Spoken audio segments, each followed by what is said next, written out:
धीरे धीरे दुख दिवस त्रास के साथ बीते। लोगों द्वारा यह शुभ समाचार आया गृहों में। सारी सेना निहत अरि की हो गई श्याम हाथों। प्राणों को ले मगधपति हो भूरी उद्विग्न भागा। धीरे धीरे ये जो दुख से भरे दिन थे वे त्रास में, चिंता में बीत गए। हर दुख का घड़ी बीत जाता है। देखो तुम्हारी परीक्षा भी आएगी दुख की घड़ी। अब अरे वाह, तब तो बहुत अच्छी बात है। अगर हाँ तो है ना, जब व्याख्या आएगा तो जो पढ़ाया गया वही लिख देना है, नहीं?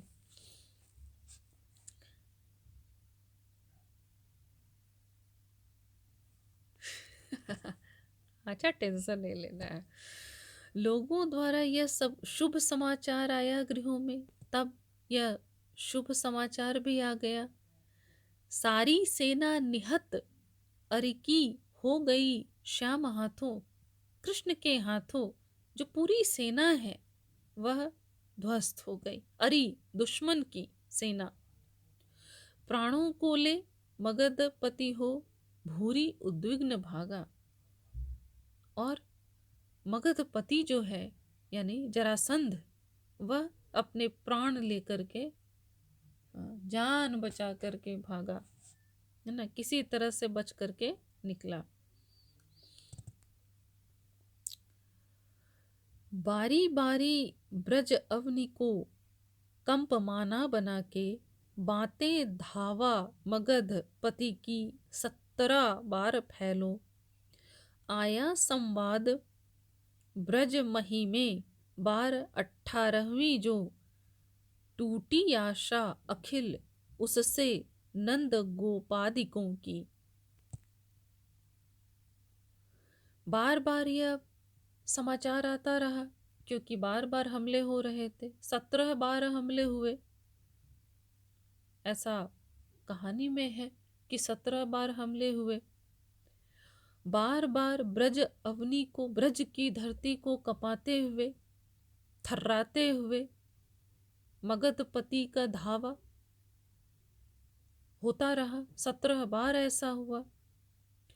और जब ब्रज की धरती पर यह संवाद 18वीं बार आया तब धैर्य टूट गया, नंद का भी और गोपियों का भी। हाँ, हाथों से पकड़ अब की बार ऊबा कलेजा। रोते धोते यह दुखमयी बात जानी सबों ने। उत्पादों से मगध नृप के श्याम ने व्यग्र होके। त्यागा प्यारा नगर मथुरा जा बसे द्वारिका में।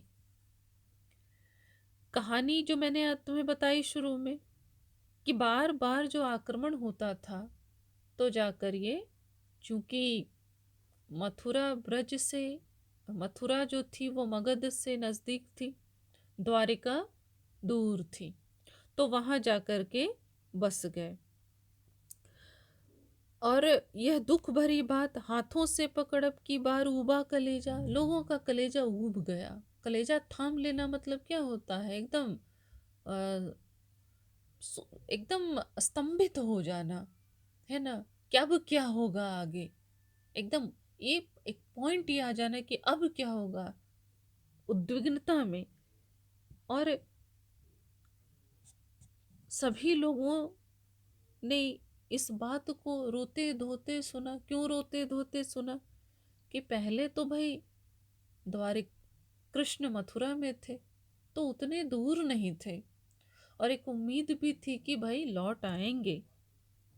लेकिन जब उन पर संकट आया, मान लीजिए कि कृष्ण पर संकट आया, तो उनके जो माता पिता हैं, उनके प्रिय, उनको चाहने वाले गोप गोपिकाएं हैं, राधा है, ये सब क्या सोचेंगे?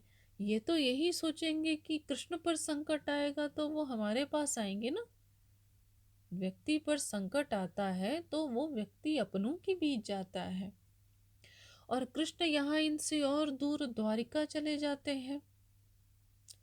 तब सब रोते दुख में भर जाते हैं कि मगध के नरेश जरासंध के उत्पात यानी उत्पातों से तंग आकर के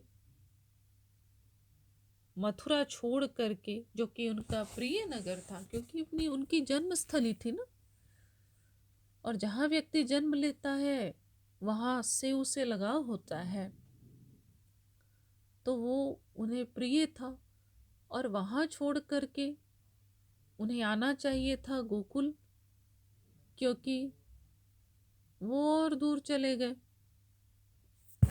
तो इससे भी लोगों के मन में जो हताशा थी, जो निराशा थी, वो बहुत अधिक बढ़ गई थी।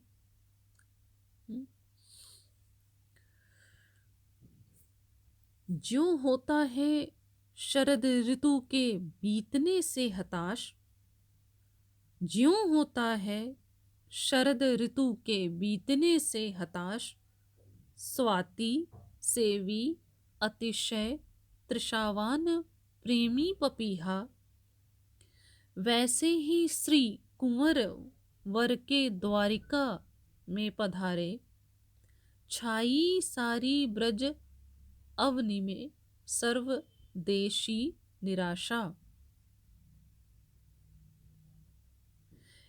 यहाँ पर जब श्री कृष्ण द्वारिका चले जाते हैं, उससे ब्रज की धरती में जो निराशा फैलती है, उस निराशा की तुलना पपीहा से की गई है। और पपीहा कब निराश होता है?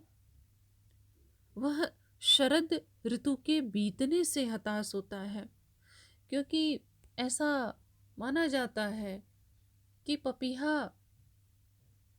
स्वाति नक्षत्र में जो बारिश होती है उसी का जल पीता है, ऐसा साहित्य में आया है। ठीक है। और स्वाति नक्षत्र में जब बारिश होती है और वह बूंद सीपी के मुख में पड़ती है, तब मोती होता है, मोती बनता है, ऐसा माना जाता है। इसलिए एक पंक्ति है प्रसाद या पंत की, चातक खोले चोच खड़ा है, सीपी खोले संपुट खोले सीप खड़ी, मैं अपना घट लिए खड़ा हूँ, अपनी अपनी हमें पड़ी। यानी कि स्वाति नक्षत्र के जल के लिए चातक भी चोंच खोल करके खड़ा है, क्योंकि वो पानी उसे वही पीना है। संपुट खोले सीप खड़ी, और अपने पुटों को खोल करके सीप भी खड़ी है। और मैं अपना घड़ा लिए हुए खड़ा हूँ, क्योंकि सबको अपनी अपनी पड़ी है। तो यहाँ पर वह प्रसंग नहीं है, लेकिन मैंने समझाने के लिए कहा कि प्रेम जो है कि मुझे यही चाहिए, इसके बदले मुझे दूसरा नहीं चाहिए, ये होता है अनन्य प्रेम। ऑप्स विदाउट ऑप्शन, सही बोली, विदाउट ऑप्शन, कोई ऑप्शन नहीं, चाहिए तो ये चाहिए। क्या हो गया? हाँ हाँ, आजकल जो नहीं है, तुम नहीं कोई और सही, कोई और नहीं कोई और सही, हाँ, तो वो नहीं चलेगा यहाँ पर। ठीक है, हाँ, तुम ही सही, तुम ही सही। ठीक है। वैसे ही यहाँ पर स्थिति है कि उस तृषित, अतिशय तृषित, मतलब अतिशय बहुत ज्यादा प्यासा जो प्रेमी है पपीहा, बिल्कुल उस पपीहे की तरह ही प्रेमी है ब्रज के लोग। प्राणी आशा कमल पग को है नहीं त्याग पाता, सो वीची सी लसित रहती जीवनाम्भोधि में ही में है, व्यापी भूखे उर तिमिर सी है जहां पै निराशा, है आशा की मलिन किरणें ज्योति देती वहां भी। लेकिन उम्मीद एक ऐसी चीज है जो कि मनुष्य को जीवित रखती है। अगर उम्मीद न हो, आशा न हो, तो यह उम्मीद हो ही नहीं कि कल कुछ अच्छा होगा, तो आज कौन जीना पसंद करेगा? कोई नहीं। Very good. जीवन का आधार टिका हुआ है उम्मीद से। हम उम्मीद करते हैं कि अच्छा ही होगा।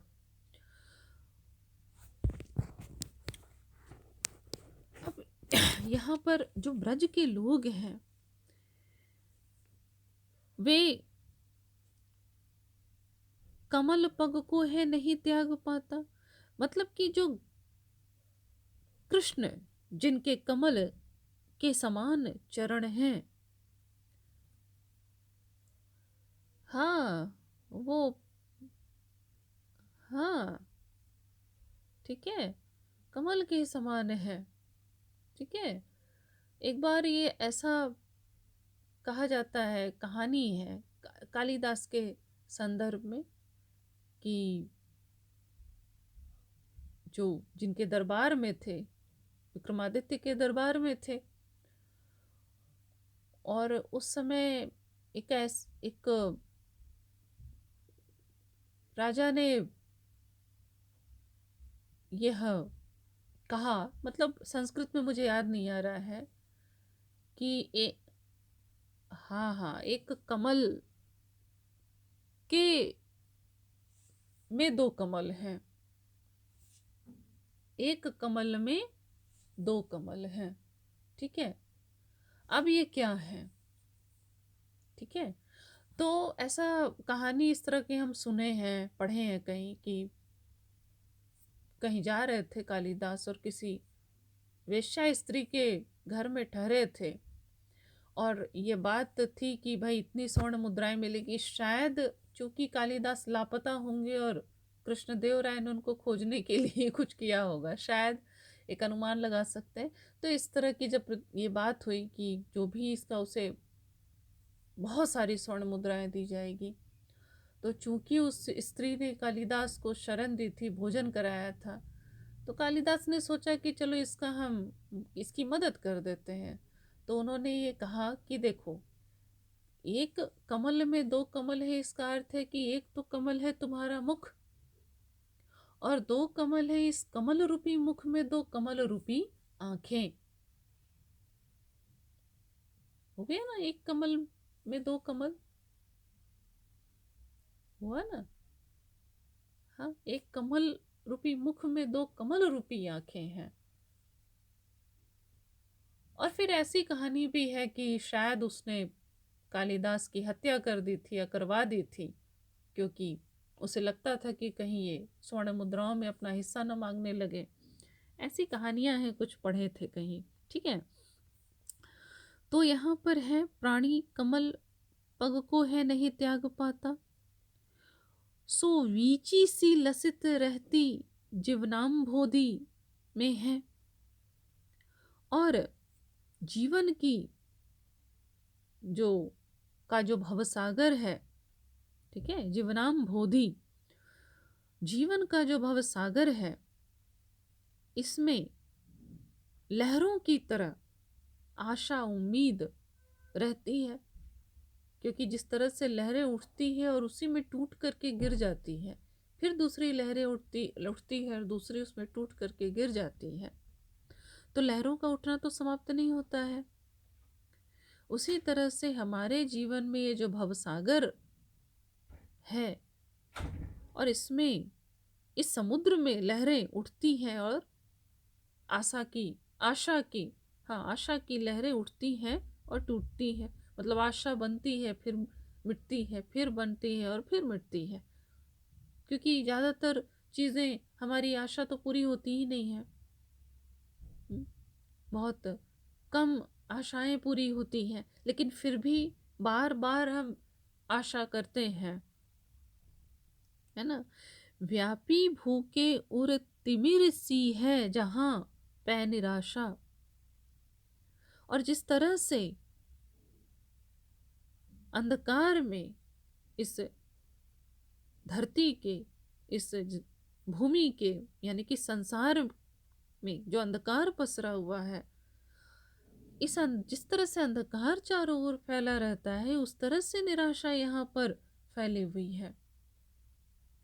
जैसे अंधकार को भेदना कठिन होता है, अंधकार चारों ओर फैल जाता है, उसी तरह से निराशा ज्यादा है ना। इसीलिए पंत ने किसी कविता में लिखा है कि सुख सरसों शोक सुमेरु, यानी सुख जो है वो सरसों के दाने के बराबर है, उतना कम है, और जो दुख क्या है, सुमेरु पर्वत जितना बड़ा है।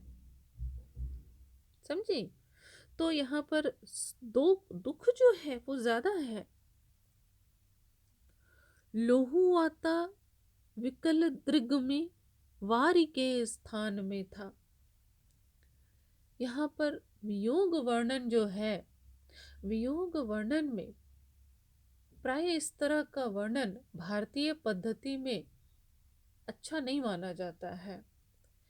इसीलिए जब पद्मावत पढ़ते हैं और पद्मावत में नागमती का विरह वर्णन है, वहां पर आंखों से लहू गिरना, ये सब फारसी प्रभाव माना गया है।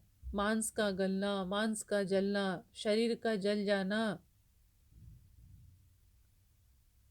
हाँ हड्डी, तो हड्डी मांस मज्जा, ये सब जो वर्णन है, ये तो विभत्स रस के अंतर्गत आ जाते हैं। तो हमारी पद्धति ये नहीं है, लेकिन जहाँ पर विरह की तीव्रता दिखानी है वहाँ पर इस तरह के प्रयोग चलते हैं। और यहाँ पर भी हम देखते हैं कि यह प्रयोग किया है कि आंखों से आंसू निकल